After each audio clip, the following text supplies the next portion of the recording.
let's jump into another deep dive.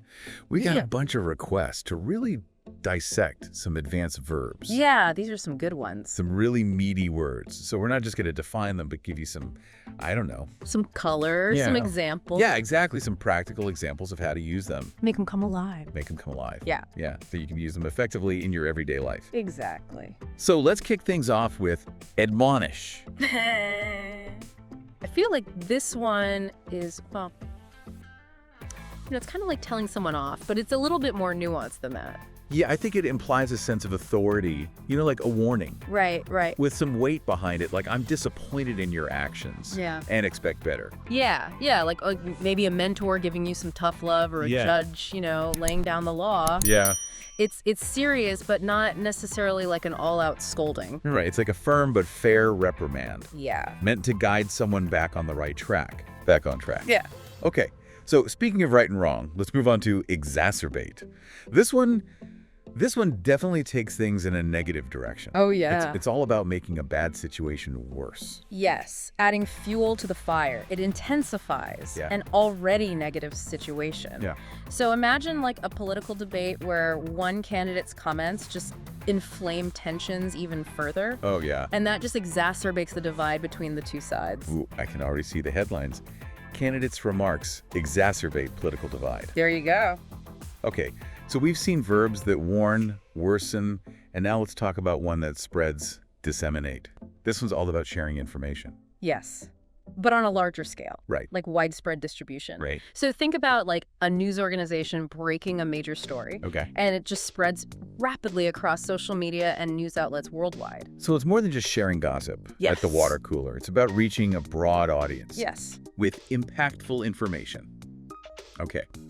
Now, for a verb that stops things in their tracks, preclude.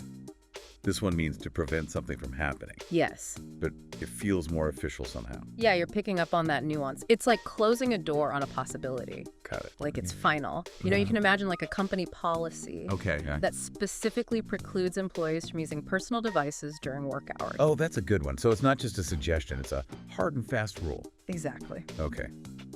Moving on to a verb that's a little more slippery. Cajole.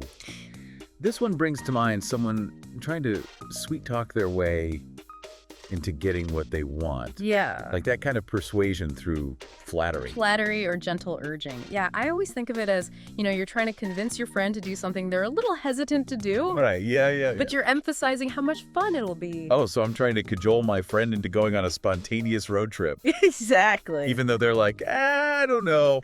Okay, I'm starting to see how mastering these verbs can be incredibly useful. You're getting it. Yeah, to get people on board with your ideas.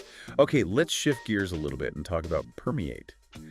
This one strikes me as being very sensory. Oh, yes. Like a smell spreading through a room or something. Yes, it's like spreading throughout. Yeah. Often subtly, gradually. Yeah. So think about like the scent of, I don't know, freshly baked cookies. Ooh, yeah. That can permeate an entire house and just draw everyone towards the kitchen. That's a much better example than the stinky gym sock I was thinking of. Yeah, probably. I'm starting to understand the importance of choosing the right imagery. Yes. For these verbs. Oh. Okay, next up we have a verb that definitely packs a punch. Repudiate. This one feels very strong, almost aggressive. Yes, I think that's a good way to put it, like a powerful or confrontational connotation. It means to reject something vehemently. Okay. Often publicly. Publicly. So think about like a politician, for instance.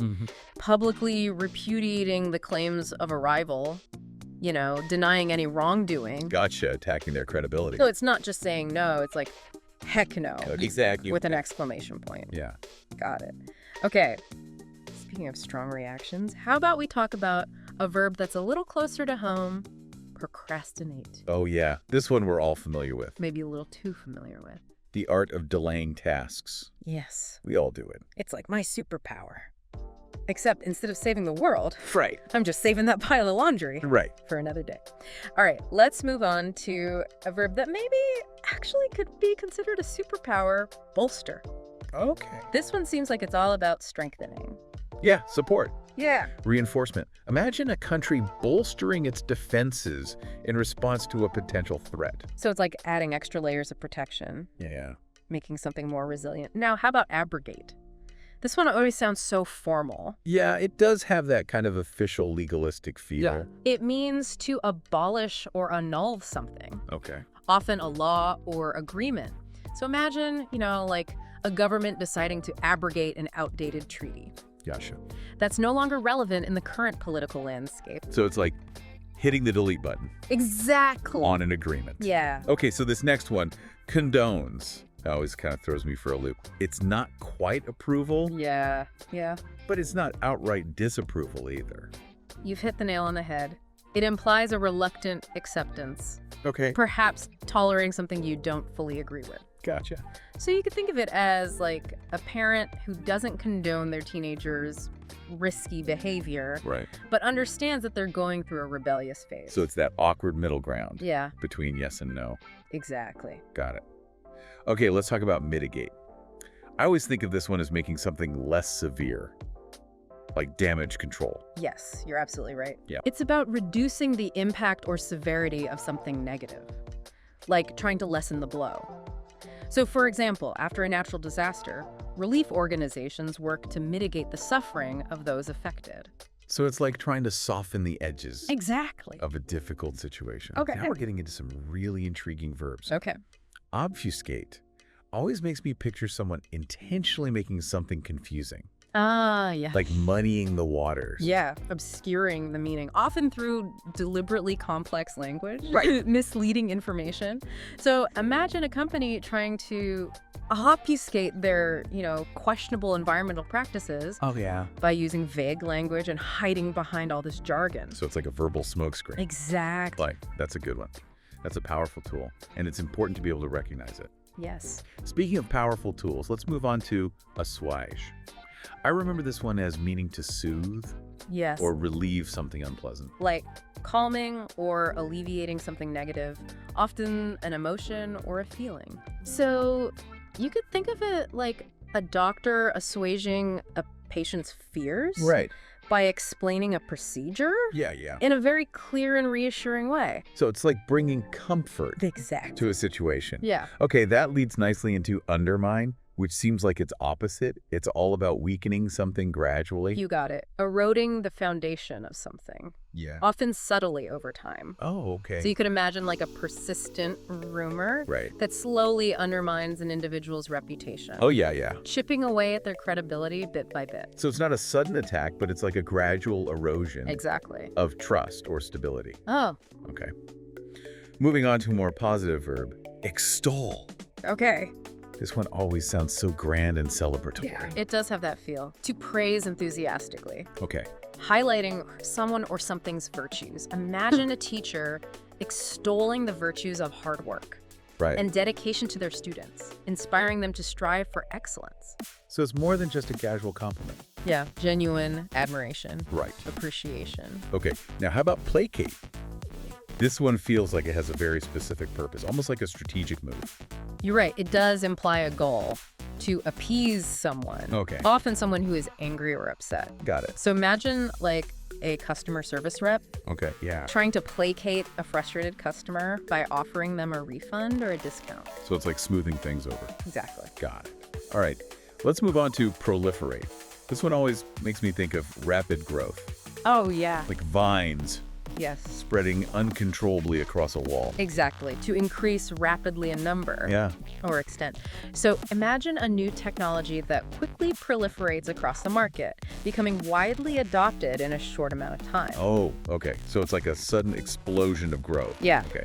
Encroach is up next, and I always picture this as like slowly creeping into someone's space or territory. Yeah, to gradually intrude or advance into someone's space or rights. Okay. Often in a subtle way. So you can imagine like a developer encroaching on a protected wildlife habitat, Oh, okay. slowly expanding their construction further and further into this natural environment. So it's like this slow, steady takeover, Yeah, often unnoticed until it's too late. exactly. Okay, so let's talk about vilify. This one's pretty straightforward. It means to speak or write about someone in an extremely negative way. Yeah, to attack someone's reputation, often with the intention of discrediting them. So think about like a smear campaign. Right. designed to vilify a political opponent, Gotcha. spreading all this false information and rumors to just damage their public image. So it's a deliberate attempt to destroy someone's character. Yeah, Got it. yeah. Speaking of powerful, how about augment? This one seems more positive. Yeah, this is about increasing, Yeah. enhancing something, often by adding to it. So imagine a company augmenting their workforce Okay. by hiring new employees to meet growing demands. So it's about making something stronger or more effective by adding to its resources. Got it. Now, up next we have extrapolate, which I remember from my science classes. Oh, yeah. It's all about making predictions Yes, based on existing data. exactly. To infer or estimate something by extending known information. So you could think of it as a scientist extrapolating data from a small study Right. to make predictions about a larger population. Okay, so taking what you know Yeah, and using it to make an educated guess exactly. about what might happen next. Okay.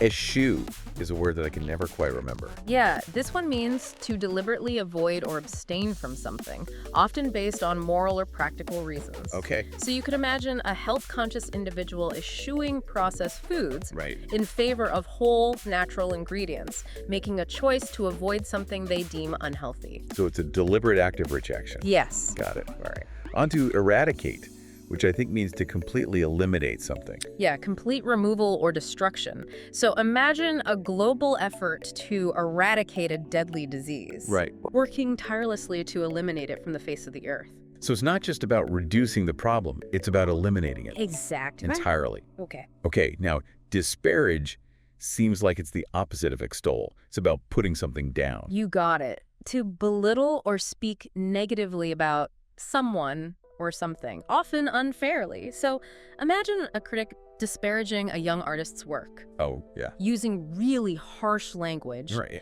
and undermining their confidence. So it's like a verbal attack Yeah. designed to diminish someone's achievements. Okay.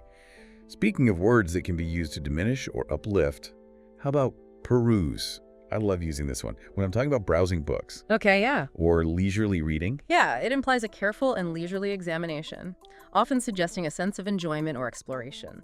So imagine a scholar perusing ancient texts in a library, taking their time to really absorb the knowledge. So it's more than just skimming or Yeah. glancing over. Yes. Okay, now conflate is a word that I hear misused quite often. Did it? It's about combining things, but usually in a way that's inaccurate or misleading. Yes. It implies a blurring of boundaries. Okay. To combine two or more things into one, often mistakenly.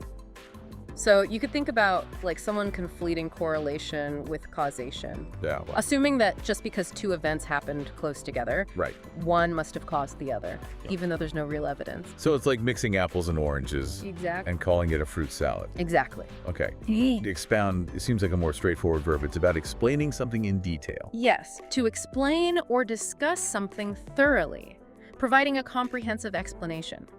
So imagine a professor expounding on a complex theory, Right. breaking it down into manageable chunks, Oh, yeah. illuminating its intricacies for their students. So it's like taking a deep dive Exactly. into a subject. Okay, now, what about invalidate?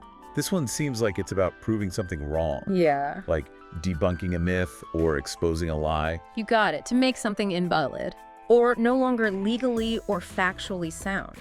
So imagine a scientist presenting new evidence that invalidates a previously held theory, Right. forcing the scientific community to reevaluate their understanding of that phenomenon. So it's like pulling the rug out from under an argument. Exactly. Okay, obviate is up next.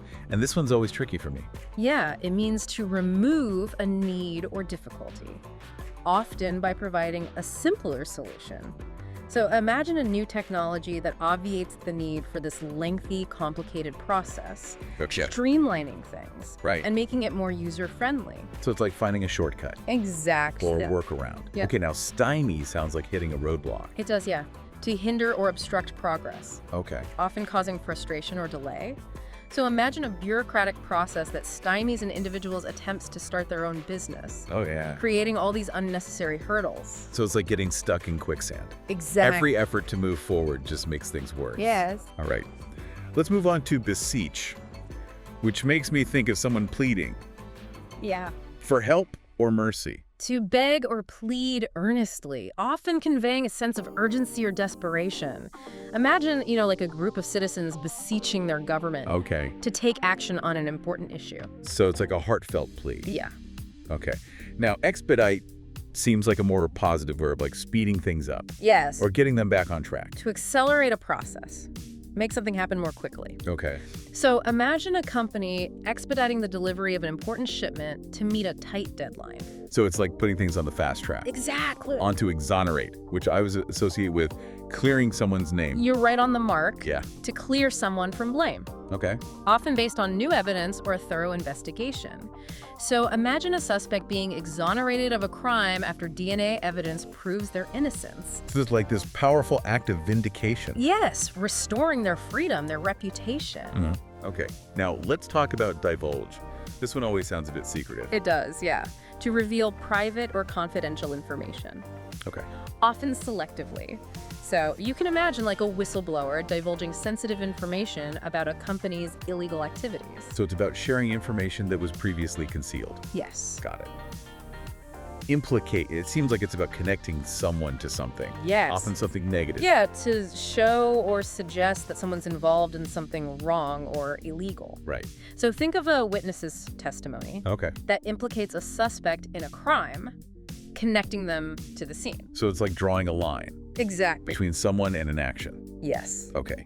Rebuke seems similar to admonish, Yeah. but it feels stronger. It does, yeah. It implies a sharper, Okay. more forceful expression of disapproval, Got it. often with a sense of reprimand. So you could think of it as a judge rebuking a lawyer for their disrespectful behavior in court. So it's like a verbal slap on the wrist. Exactly. Okay. On to supplant, which always makes me think of one thing replacing another. Yes. Like a new technology taking over an older one. Yeah, to replace something or someone with another, often suggesting a sense of superiority. Okay. So think about like a new smartphone model supplanting an older one Right. in the market, offering more features, better performance, ultimately becoming the preferred choice for consumers. So it's like a changing of the guard. Exactly. Got it. Okay.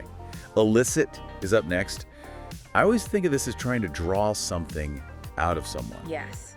like a confession or a reaction. To evoke or draw out a response. So imagine a therapist carefully phrasing questions Okay. to elicit meaningful insights from a patient, encouraging them to open up. So it's about skillfully prompting a response. Exactly. Okay, now for dispel, Yeah. which always brings to mind this feeling of clearing the air, Yeah. like getting rid of a bad smell or removing a stain. Yes, to make something go away, often a doubt or fear or misconception. So think about, a scientist presenting evidence to dispel a myth Oh, right. that vaccines are dangerous, using facts and logic to counter that misinformation. So it's like shining a light on the truth. Exactly. Okay. How about exhort? This one sounds like a strong call to action. You're right on the money. It's like strongly encourage or urge someone to do something, often appealing to their sense of duty Right. or motivation. So imagine a coach exhorting their team to give their all in the final minutes of a game. So it's about igniting a fire within someone. Yeah. Okay, obstruct seems like a more negative verb, Yeah. like putting up a roadblock. You got it. To block or hinder something, often intentionally. So imagine a group of protesters obstructing the entrance to a building, preventing people from entering. So it's about deliberately creating an obstacle. Yeah. Okay. Inundate always makes me think of being overwhelmed by something. Yeah. It does have that feeling, doesn't it? Yeah. To overwhelm someone with a large quantity of something. So imagine a customer service department being inundated with calls Right. after a major product recall, Oh my gosh. Yeah. struggling to keep up with the volume. So it's about being swamped or flooded Exactly. with something. Okay. Deride seems like another negative verb, like making fun of someone. Yeah, to ridicule or mock someone. Okay. Often with the intention of causing humiliation or discrediting them. So imagine a group of bullies deriding a classmate Right. for their appearance or their interests. So it's a form of verbal abuse. Yes, it is. Okay. On to ferment, which I think has both literal and figurative meanings. It's about a chemical process. It is. But it can also refer to like creating unrest. Yeah, you're absolutely right. It can refer to the process of breaking down organic matter, like in, making beer or wine. Right. but it can also be used figuratively to describe the brewing of unrest or dissent. Okay. So imagine like a political scandal that ferments outrage Oh, yeah. and distrust among the public, leading to protests. So it's like adding yeast to a situation, Very exactly. creating an environment where things bubble up Exactly. and potentially explode. Okay. Okay. For our final verb in this part of the deep dive, corroborate. This one always sounds so official. It does. It means to confirm or support a statement, Right. theory, Okay. or finding. So imagine a witness corroborating another person's alibi, providing evidence that supports their claim. So it's like having a backup Exactly. for your story. Someone or something that confirms the truth Yes, of your statement. Okay, I think we've covered a lot of ground here. we have. We've gone through a whole arsenal Yes. of verbs, from the subtle to the explosive. Welcome back to our deep dive into advanced verbs. It's amazing how just changing one verb can completely transform a sentence. It really can. It's about more than just sounding impressive. It's about using the power of language to create specific effects. Exactly. So how can we actually start using these verbs in our everyday lives? One way is to think about them as tools. Each one has a unique function and purpose. Like if you're trying to persuade someone, you might cajole them with charm Right. or exhort them with a call to action. Ooh, I like that. So instead of saying, I really want you to come to the party, I could say, I beseech you to grace us with your presence. Exactly. Adds a touch of drama and humor, makes your request more memorable. And remember, context is key. Repudiate might work in a formal statement, but it sounds pretty weird at a dinner party. Yeah, you wouldn't want to repudiate your friend's choice of appetizer. Unless it was really bad. Speaking of context, I was looking up obfuscate, and it comes from the Latin word for to darken. It's like using language to literally shroud something in darkness, making it hard to understand. So politicians and corporations who use a lot of jargon. That's a classic example of obfuscation. So if I'm trying to explain something clearly, I should issue obfuscation. Yes, clarity is often about choosing simple, direct language. But sometimes a more nuanced verb adds depth and richness. Instead of the bad news spread quickly, you could say, the bad news proliferated like wildfire. Oh, I like that. They paint such a vivid picture. Okay, so we're playing with imagery, but what about tone? Can these verbs help us strike the right note? Absolutely. If you want to express strong disapproval, rebuke carries more weight than a simple criticize. I actually rebuked my boss once for taking the last donut. I meant to just gently admonish him. Oh, dear. It came out way harsher than I intended. It was a very awkward coffee break. Well, at least now you know the difference. Sometimes humor can be a great way to diffuse tension, though. Yeah, noted. So we've talked about imagery and tone, but what about when you want to express something with like extra oomph? Yeah. Really drive a point home. Then a verb like eradicate or extol can be really effective. Eradicate implies complete elimination. Okay. Extol suggests enthusiastic praise. So it's about choosing the right weapon for the job. Okay, Yeah. I'm getting it. And don't forget about word origins. Knowing where a word comes from can help you remember its meaning. Absolutely. Like cajole comes from a French word meaning to chatter like a jaybird. It's all about using charming chatter to persuade someone. Exactly. Now, how about we put this all into practice? Okay. Imagine you're rating a movie review, and the movie was just awful. How would you use an advanced verb to express your feelings? Okay, so instead of the movie was bad, I could say the movie's predictable plot and uninspired acting completely undermined any potential for enjoyment. Brilliant. You not only stated your opinion, but you explained why you felt that way. Because of my skillful use of undermine? Exactly. Okay, I'm feeling more confident. But what about those times when you need to be more diplomatic? Like if you're giving constructive criticism? That's a great question. Remember, these verbs are tools. Instead of bluntly saying someone's work is lacking, you could say you're hoping to bolster their efforts with a few suggestions. Oh, okay, I see. So I'm not directly criticizing their ideas. Exactly. Okay, those are really good examples. It's like, I'm learning to be a linguistic surgeon. That's a great way to put it. So we've covered imagery, tone, how to choose the right verb for the situation. I feel like we're really starting to unlock the power of these words. But before we get too carried away with our linguistic adventures, There's still more to explore. in part 3 we'll go beyond the how and really delve into the why of mastering these verbs. Welcome back to our deep dive. I feel like we've been on quite a journey with these advanced verbs. We have explored a lot of really interesting words. Yeah, from admonish all the way to corroborate. We've really been dissecting them, figuring out how they work. Their nuances. Yeah, exactly. They're little, individual personalities. Yeah, the quirks. Quirks, yeah.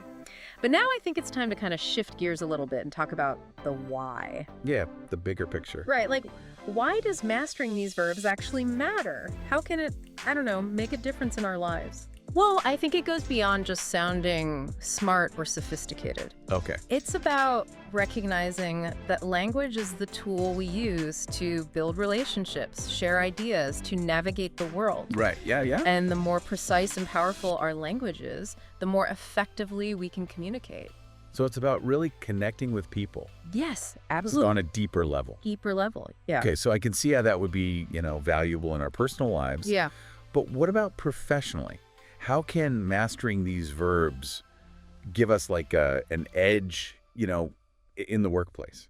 Well, think about a job interview, for example. Okay, yeah. Instead of just saying, I'm good at working with people, which is kind of generic, Right. you could say something like, I'm adept at eliciting collaboration and fostering a positive team dynamic. Oh, wow, that's so much better. Right. It sounds like I know what I'm talking about. Exactly. And that level of articulation can really set you apart. Okay, so these verbs can actually help us become better communicators Absolutely. and even leaders. yeah. Okay, I like that. So we've talked about the professional benefits, the personal benefits, but there's something else I've been wondering about. Could these advanced verbs change the way we think? Ooh, that's a good question. Yeah. I think the answer is yes. Really? Because as we expand our vocabulary, we also expand our capacity for thought.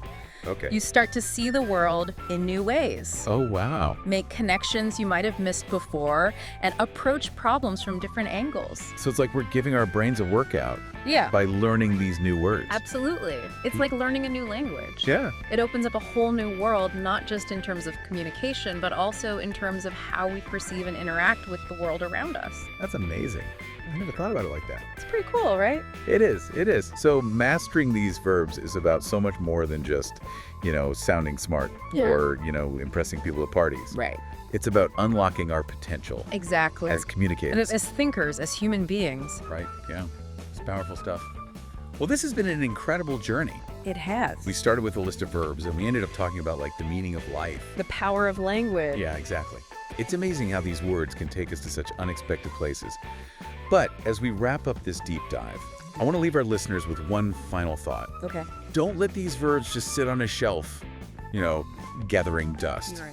Take them out for a spin, experiment with them, have fun, because ultimately the journey of language learning is a lifelong adventure. It is. So keep exploring, keep discovering, and never stop expanding your vocabulary.